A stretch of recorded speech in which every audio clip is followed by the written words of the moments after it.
অন্য কেউ হোক, কারোর সাথে ঝগড়া করার মতো কোনো ইস্যু তৈরি হয়েছে, এখন মেজাজটা গরম হয়েছে, এখন ঝগড়া শুরু করলে আপনি ব্যালেন্স হারিয়ে ফেলবেন, পরে সরি বলতে হবে। এই জন্য বলেছিলাম ঝগড়ার ক্ষেত্রে যদি আপনি সবচেয়ে ভালো হলে ভাই ঝগড়া করব না, এটাই করা উচিত। কিন্তু সরাসরি নিজের মনকে বুঝাতে পারবেন না, মন মানতেছে না। হজে ইয়ামুন নাহার অর্থাৎ 10 জিলহজ, যেটা ঈদুল আজহার দিন, সেই দিনটাতে হাজী সাহেবরা সকালবেলায় প্রথম কাজ হবে তাদের মুজদালিফা থেকে এসে জামারাতে বড় জামরায় 7টি কঙ্কর নিক্ষেপ করা। প্রশ্ন হলো পশু কোরবানির ক্ষেত্রে পশুর কি কি দিক আমাদের লক্ষ্য রাখতে হবে? পশু কোরবানির ক্ষেত্রে লক্ষ্য করতে হবে প্রথম কোন কোন পশু দিয়ে কোরবানি দেওয়া যায়, সেই পশু দিয়ে কোরবানি করছি কিনা, এটা হলো সবচেয়ে প্রথম যে বিষয়টি লক্ষ্য রাখতে হবে। সাধারণত গরু, ছাগল, উট, দুম্বা, ভেড়া, মহিষ এসব পশু দিয়ে কোরবানি দেওয়া যায়। আর চিকেন ফ্রাই অন্যদের চাইতে একটু বেশি খায়, শুধু তাদের মায়া কান্নাটা হয় কখন? কোরবানির সময়। আল্লাহ তাআলা তাদের এই দ্বিচারিতা সম্পর্কে আমাদের সতর্ক হওয়ার তৌফিক দান করুন। হাজীদের কোরবানির আগে মাথা মুন্ডন করার বিধান জানতে চাই। এটা এর আগে আমরা একাধিকবার বলেছি। হজে ইয়ামুন নাহার অর্থাৎ 10 জিলহজ, যেটা ঈদুল আজহার দিন, সেই দিনটাতে হাজী সাহেবরা সকালবেলায় প্রথম কাজ হবে তাদের মুজদালিফা থেকে এসে জামারাতে বড় জামরায় 7টি কঙ্কর নিক্ষেপ করা। এরপর ধারাবাহিকভাবে তাদের দ্বিতীয় কাজ হলো কোরবানি করা।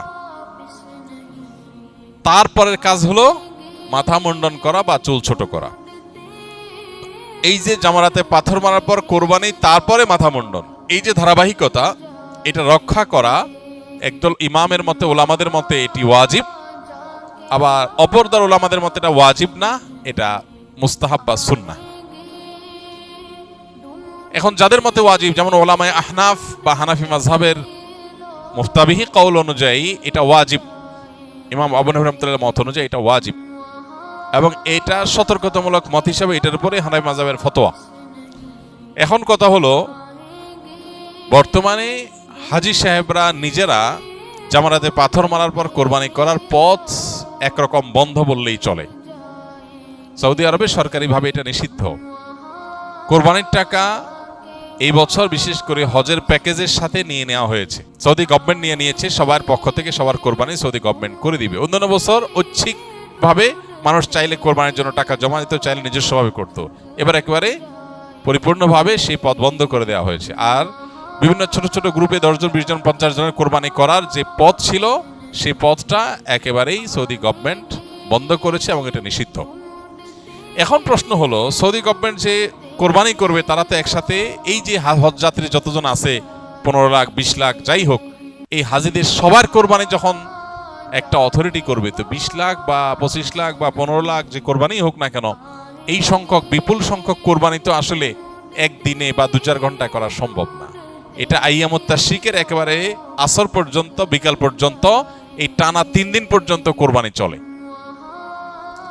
এখন প্রশ্ন হলো, কোরবানির আগ পর্যন্ত তো মাথা মুন্ডন করা যাবে না হানাফি মাযহাবের মুফতাবি কওল অনুযায়ী, ফতোয়া যে কওলের উপর আবু রাহমাতুল্লাহর কথার উপরে, তো সেটা অনুযায়ী তো 3 দিন পর্যন্ত ইহরামের কাপড়ে থাকা লাগবে। এটা তো কঠিন কাজ হাজী সাহেবদের জন্য।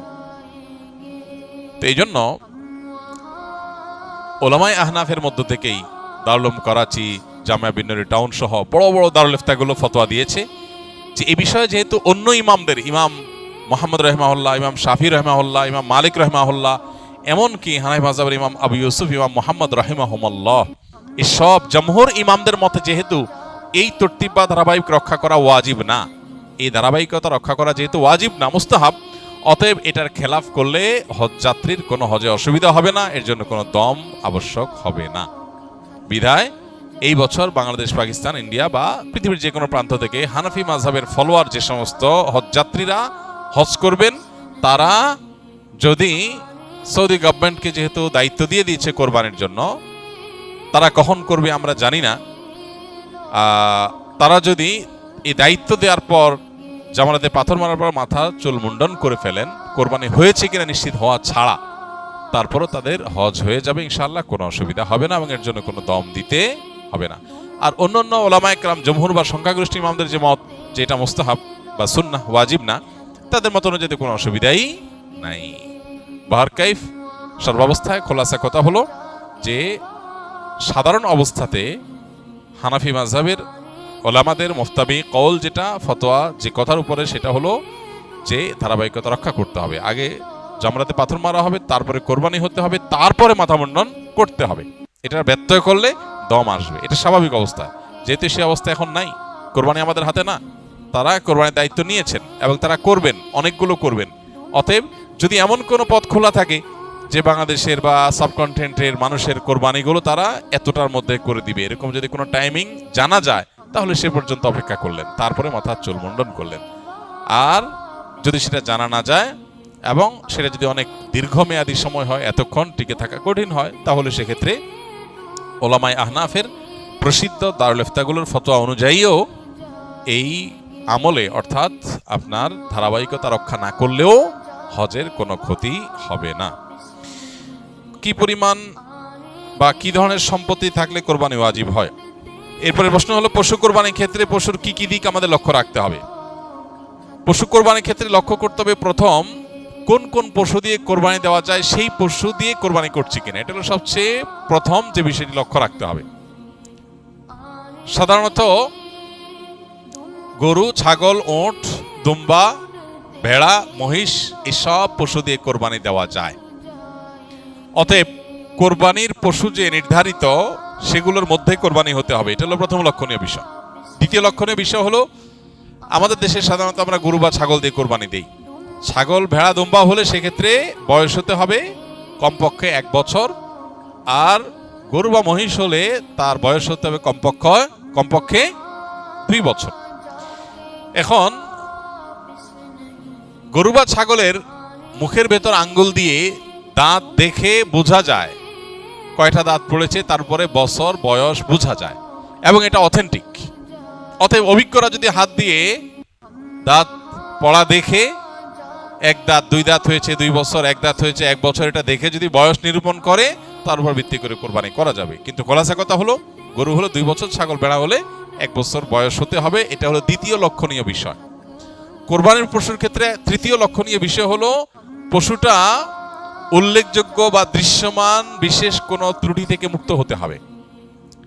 যেমন এত বেশি আঘাতপ্রাপ্ত হয়েছে যে, এত বেশি দুর্বল হয়েছে যে সে উঠে জবের জায়গা পর্যন্ত যেতে পারে না, একটা চোখে কিছু দেখেই না, একটা কান পুরা নষ্টই হয়ে গেছে, অ্যাক্সিডেন্টে বা কোনোভাবে দুর্ঘটনায় পা ভেঙে গেছে এমন ভাবে যে হাঁটতেই পারে না। তো এরকম যদি হয় তাহলে সেটা কোরবানির জন্য উপযুক্ত নয়। এবং কোরবানির জন্য তৃতীয় লক্ষণীয় বিষয় হলো এই ধরনের ত্রুটি থেকে মুক্ত থাকবে। এমনি কানের অল্প একটু কাঁটা আছে, কোথাও একটু সামান্য কাটা গেছে, একটু দুর্বল হয়েছে, এটার কারণে কোরবানির অসুবিধা হবে না। মেজর কোনো অসুবিধা যদি না হয় তা দিয়ে কোরবানি করা জায়েজ হবে। তো এই বিষয়গুলো মোটামুটি কোরবানির পশু নির্বাচনের ক্ষেত্রে লক্ষ্য করা হলো কর্তব্য। আর সবচেয়ে বড় বিষয়টা হলো নিয়াত। এটা কি গোশত খাওয়া, নাকি সামাজিক মর্যাদা রক্ষা করা, নাকি আল্লাহর সন্তুষ্টি উদ্দেশ্য, সেটা হলো কোরবানিটা অর্থবহ হওয়া বা এর বিনিময় আল্লাহর কাছে লাভ করার জন্য সবচেয়ে গুরুত্বপূর্ণ বিষয়। গত সপ্তাহের আগের সপ্তাহে ঝগড়া নিয়ে করা প্রশ্নের উত্তরে আপনি বলেছেন সাথে সাথে ঝগড়া লিপ্ত না হয়ে একটা সময় নির্ধারণ করে নিয়মতান্ত্রিকভাবে ঝগড়া করতে। এই ধরনের আমল আমরা আমাদের দেশে ব্রাহ্মণবাড়িয়ায় দেখতে পাই, কিন্তু তাদের মধ্যে কোনো নিয়মতান্ত্রিকতা তো দেখতে পাওয়া যায় না। এক্ষেত্রে আপনি কি বলবেন? ভাই, আমি বলেছি ঝগড়ার বিষয়ে, আমি মারামারির কথা বলি নাই। মারামারির বিষয়টা তো ভিন্ন। মারামারির জন্য যদি টাইম দেওয়া হয় যে তোমার সাথে আমার মারামারি হবে আগামী 2 দিন পর, 3 দিন পর, 1 সপ্তাহ পর, তাহলে তো ভালো করে প্রস্তুতি নিয়ে ভয়ঙ্কর মারামারি হবে। আমি তো মারামারির কথা বলি নাই, আমি বলেছি কিসের কথা? ঝগড়ার কথা। স্ত্রীর সাথে ঝগড়া প্রসঙ্গে কথা এসেছিল। আপনি স্ত্রী হোক, বন্ধু বান্ধব হোক, অন্য কেউ হোক, কারোর সাথে ঝগড়া করার মতো কোনো ইস্যু তৈরি হয়েছে, এখন মেজাজটা গরম হয়েছে, এখন ঝগড়া শুরু করলে আপনি ব্যালেন্স হারিয়ে ফেলবেন, পরে সরি বলতে হবে। এই জন্য বলেছিলাম ঝগড়ার ক্ষেত্রে যদি আপনি সবচেয়ে ভালো হলে ভাই ঝগড়া করব না, এটাই করা উচিত। কিন্তু সরাসরি নিজের মনকে বুঝাতে পারবেন না, মন মানতেছে না, না কিভাবে ছাড়বো ওরে, এত বড় অন্যায় করলো, এত বড় কথা বললো, এটা কিভাবে ছাড়বো, না এটাকে ছাড়া যায় নাকি। তো এই জন্য পার্ট অফ ট্রিটমেন্ট, কৌশলের অংশ হিসেবে নিজের নফস তো সবসময় আপনাকে আছাড় মারে। আরে ये কুস্তি তো है उम्र भर की, कभी वो दबा ले कभी तू दबा ले।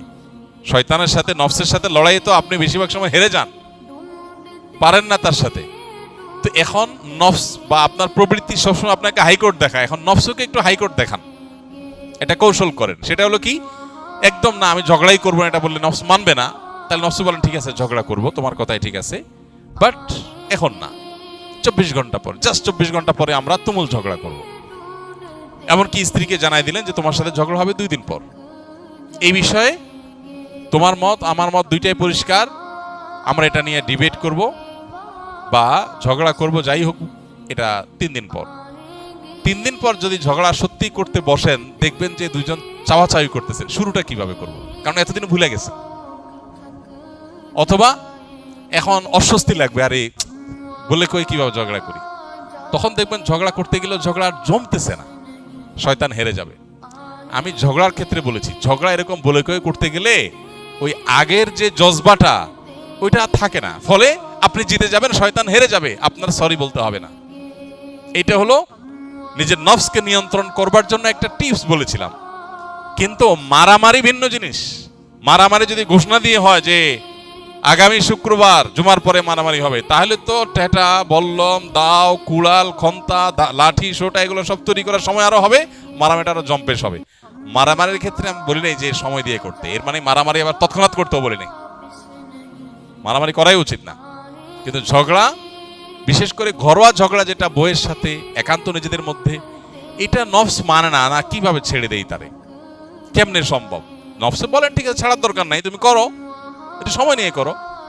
একটা বাচ্চাকে আপনি শাসন করবেন, অনেক বাবা মা, অনেক টিচার আছে যে শিশু শিক্ষার্থীকে শরীয়ত শাসন করার অনুমোদন করেছে, কিন্তু তার সীমানা ঠিক করে দিয়েছে, টর্চারের লেভেলে জেলে সেটা জায়েজ নাই। এখন একটা শিশুকে আপনি শাসন করবেন, সে এমন কিছু করেছে যে শাসন করতেই হয়।